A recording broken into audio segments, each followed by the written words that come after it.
Hi guys, welcome back to my channel. मैं आज आपके लिए बहुत ही इंटरेस्टिंग सी स्टोरी लेके आई। So let start. तो हम देखते हैं कि हमारी जो फीमेल लीड है वो बहुत डरी हुई है और किसी दीवार के पीछे छुपी हुई थी कुछ गुंडों से, जिसे वो परेशान कर रहे थे। तो वो हमारी जो फीमेल लीड होती है वो बहुत ज़्यादा घबरा गई होती, इसलिए वो छुप जाती है और गहरी गहरी सांस लेने लगती है। तभी उसके फेस पर कोई हाथ लगा देता है और उसका मुंह बंद कर देता है। ये देखकर हमारी जो फीमेल लीड होती है वो एकदम चौंक जाती है। वो जिसने हाथ लगाया था उसको देखने लगती है। तभी हमारा मेल लीड होता है वो कहता है बिल्कुल शांत रहो, मुंह पर उंगली लगाकर उसको शांत करता है। मगर हमारी जो फीमेल लीड होती है वो उसका हाथ हटा देती है, कहती है तुम कौन हो, तुमने मुझे ऐसे क्यों पकड़ा है।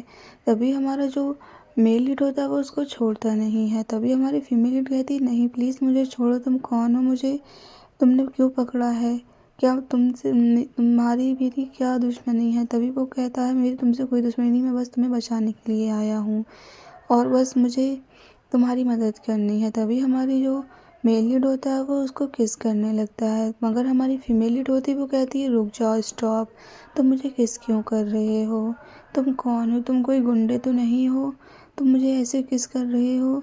मगर हमारा जो मेल लीड होता है वो रुकता नहीं है, वो उसे ज़बरदस्ती किस करने लगता है और वो उसको किस करते करते रूम में ले जाता है।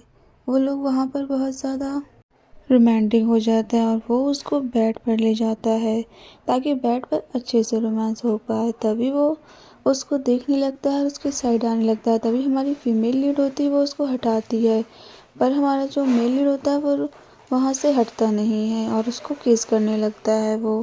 पर हमारी फीमेल लीड भी उसको भगाती, कहती है हट जाओ प्लीज़, तुम मेरे साथ ऐसा क्यों कर रहे हो।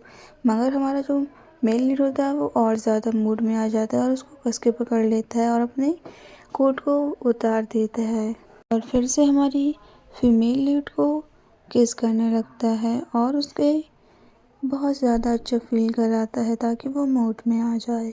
और हमारा मेल लीड हमारी फीमेल लीड की जो शर्ट होती है वो उसको शोल्डर पे से हटा देता है और वो उसको कपड़े को उतारने लगता है और वहाँ उस शोल्डर पर किस करने लगता है और उस शोल्डर पर हमारी फीमेल लीड को बहुत ज़्यादा अच्छा महसूस होने लगता है। नेक्स्ट पार्ट में हम देखते हैं कि सारे फर्श पर कपड़े पड़े हुए होते हैं और हमारा जो मेल लीड होता है वो सोफे पर सो रहा होता है और दिखाते हैं कि हमारी जो फीमेल लीड है वो भी आराम से सोफे पर सो रही है बेड पर।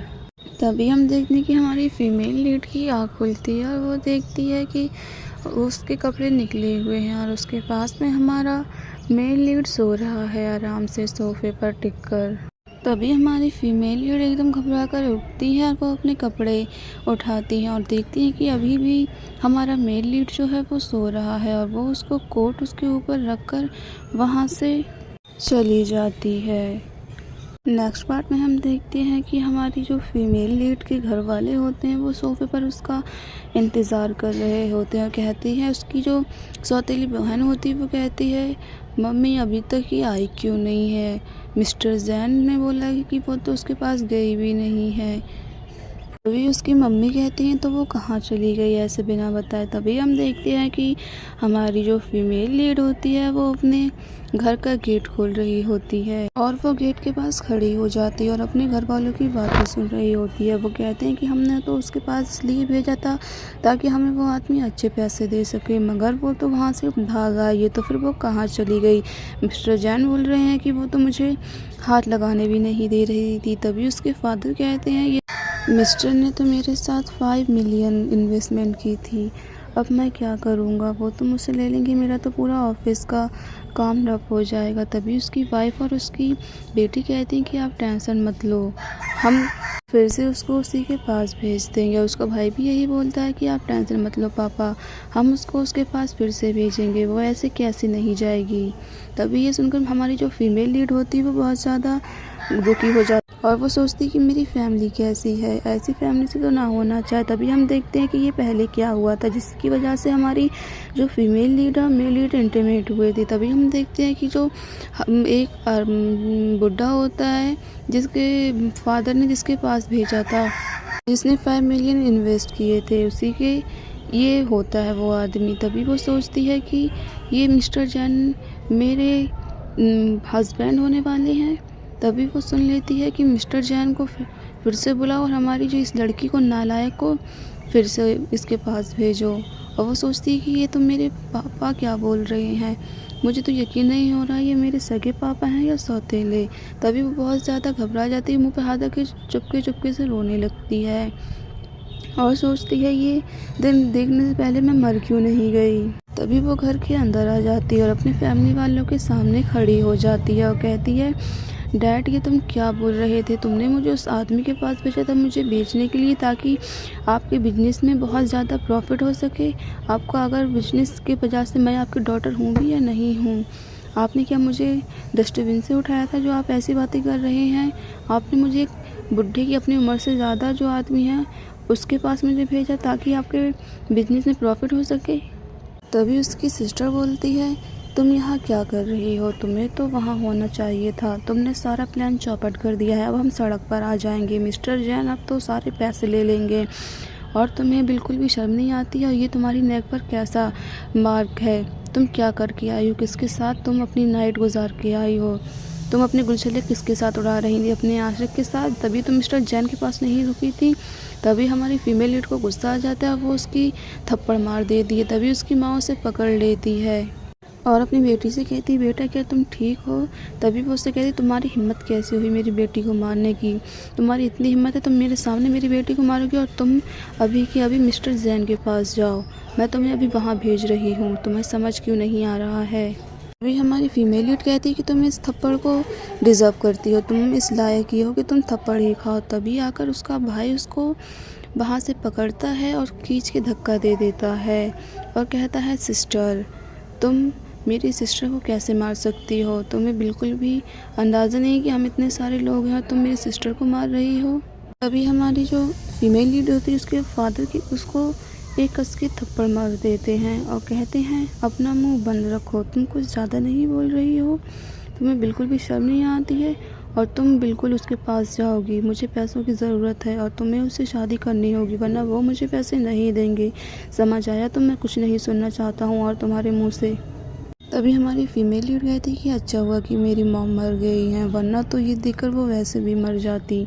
ऐसे फादर होने से क्या फ़ायदा है, आपने तो मुझे एक कंपनी के लिए भेज दिया। तभी हमारे जो फीमेल लीड के डैड होते हैं वो कहते हैं, अभी मैं तुम्हें सबक सिखाता हूँ, और वो वहाँ से एक डंडा निकाल लेती हैं। तभी उनकी लड़की जो होती है वो कहती है, रुक जाओ डैड प्लीज़, आप इसको ऐसे मार नहीं सकते हैं, वरना ये तो मर जाएगी, तो फिर हमारे पास पैसे कैसे आएंगे। ये सुनकर हमारी जो फीमेल लीड होती है वो बहुत ज़्यादा घबरा जाती है और कहती है उसका डैड कि तुम अभी के अभी मिस्टर जैन के पास जाओगी, वरना मैं तुम्हें यहीं मार दूँगा। से हमारी फीमेल लीड मुड़ती है वहाँ से जाने के लिए। तभी उसकी जो सौतेली बहन होती है वो उसके पीछे से डंडा मार देती है और वो वहीं पर गिरकर फर्श पर बेहोश हो जाती है और उसके काफ़ी सारा खून निकलने लगता है। तभी उसका भाई चेक करता है कि इसको क्या हो गया है। तभी वो कहता है कि लगता है ये तो अंधी हो गई है डैड, लगता है इसको तो अब हमें हॉस्पिटल ले जाना पड़ेगा, शायद ये अंधी हो गई है। डैड आप सुन रहे हैं ना। तभी उसकी बहन कहती है, डोंट वरी, कुछ नहीं हुआ है, ये बस नाटक कर रही है। नेक्स्ट पार्ट में हम देखते हैं हमारा जो मेल लीड है वो अपनी पूरी फ़ौज के साथ आया है, अपनी उस गर्लफ्रेंड से मिलने जिसके साथ वो इंटीमेट हुआ था, मगर उससे गलतफहमी हो गई है। तभी वो कहता है, तुम कौन हो, क्या तुम मिस वैली हो। तभी उसकी जो बहन होती है उसके मन में लालच आ जाता है, वो कुछ भी नहीं बोलती, बस चुपचाप खड़ी रहती है। तभी हमारा मेल लीड कहता है कि तुमने मुझे कॉल किया था, तभी मैं यहाँ आया हूँ। तभी वो अपने पॉकेट के अंदर हाथ डालता है और एक वहाँ से अपनी पॉकेट के अंदर से एक ब्रेसलेट निकालता है और कहता है, क्या ये तुम्हारा है ये ब्रेसलेट। और तभी कि वो कहता है कि हमारे बॉस को तुमने बचाया है, थैंक यू सो मच। तभी हमारी जो उसकी फीमेल लीड की बहन होती है वो शॉक्ड होती है, वो कहती है, मैंने तो किसी को भी नहीं बताया है, ये गिफ्ट तो मेरा है ही नहीं, तो फिर ये तो मेरी बहन का है। तभी वो कहता है कि थैंक यू सो मच, फिर से please accept this mister missus Bella. बाद में हम देखते हैं कि वो लोग घर पर आ गए हैं उनके पास। उसकी जो मदर होती है वो कहती है ये तो बहुत ज़्यादा एक्सपेंसिव गिफ्ट हैं। उसका भाई कहता है ये तो मिलियन में इनकी वैल्यू है पापा, ये तो बहुत ज़्यादा एंटिक पीस है।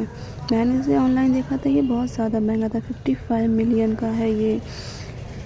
और उसके फादर कहते हैं ये ओवरऑल 100 मिलियन का है। तभी उसकी जो वाइफ होती है वो कहती है हमारी तो लॉटरी लेकर आई है, लगता है ये सब हमारी बेटी की वजह से हुआ है। तभी उसकी जो बहन होती है वो चुपचाप खड़ी रहती है, कुछ भी नहीं बोलती है और वो बस खुश हो जाती है कि फाइनली अब तो अमीर बंदा हमसे पट गया है। और उसकी माँ जो होती है वो बहुत ज़्यादा खुश होती है क्योंकि वो बहुत ज़्यादा लालची इंसान होती है और वो अपनी लड़की के साथ इशारा करती है कि कहती है मेक श्योर ये तुम्हारा ही बॉयफ्रेंड है ना। तभी उसकी जो बहन होती है वो कहती है हाँ ये मेरा ही है। तभी वो कहती है तुम बिल्कुल सच बोलना, उसकी माँ जो होती है वो कहती है। तभी वो अपनी बहन की तरफ देखती है, कहती है मुझे माफ़ करना, ये तो सब तुम्हारे लिए था बट मैं क्या करूँ, मैं मजबूर हूँ, मुझे ये सब कुछ चाहिए इसलिए इसको मैं एक्सेप्ट करती हूँ।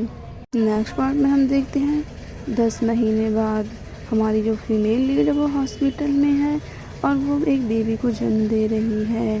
वो बहुत ज़्यादा तकलीफ़ में होती है क्योंकि वो एक बच्चे को जन्म दे रही है तो इस वजह से तकलीफ़ हो रही होती है। अभी नर्स कहती है फाइनली तुम्हारा बेबी हो गया है, इस दुनिया में फाइनली वो लैंड हो गया है, कॉन्ग्रेचुलेशन मिसेज, तुम्हारा बच्चा एकदम स्वस्थ है। तभी हम देखते हैं कि उसकी जो हमारी फीमेल लीड की बहन होती है वो कुछ गुंडों के साथ हॉस्पिटल में आई होती है।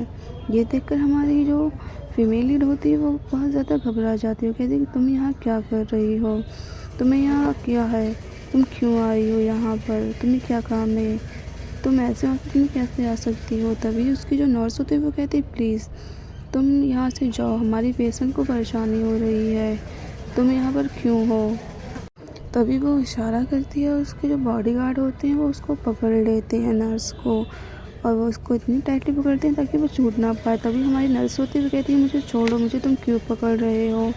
तभी हमारी फीमेल लीड की जो बहन होती है वो उसके पास जाती है और कहती है सिस्टर ये बच्चा मुझे चाहिए तो इसको तो मैं अपने साथ ही लेकर जाऊंगी क्योंकि ये मेरा बच्चा है। अब तभी हमारी फीमेल लीड जो होती है वो चक्कर खाकर नीचे लेट जाती है और कहती है प्लीज़ तुम मेरे बच्चे को नहीं लेके जा सकती हो। तभी हमारी फीमेल लीड की जो बहन होती है वो कहती है नहीं ये बच्चा मेरा है, अब तो मैं इसको अपने साथ ही लेकर जाऊंगी।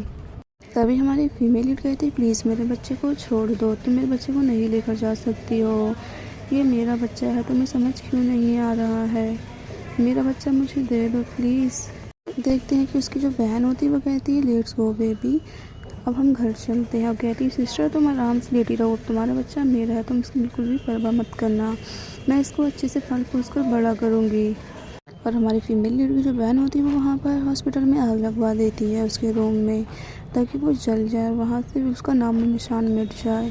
तभी वो हॉस्पिटल से वहाँ से जाने लगती है। हमारी फीमेल लीड ये देखकर बेहोश हो जाती है, बिल्कुल उसको होश ही नहीं होता है।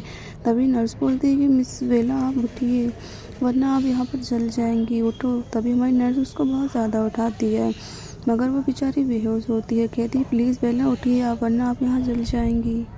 नेक्स्ट पार्ट में हम देखते हैं कि 6 साल बाद जो वो बेबी होता है वो बहुत ज़्यादा बड़ा हो गया होता है। वो फाइनली कहता है अब ये फाउंड हो गया है, ये कितने हैंडसम लग रहे हैं मेरे पापा।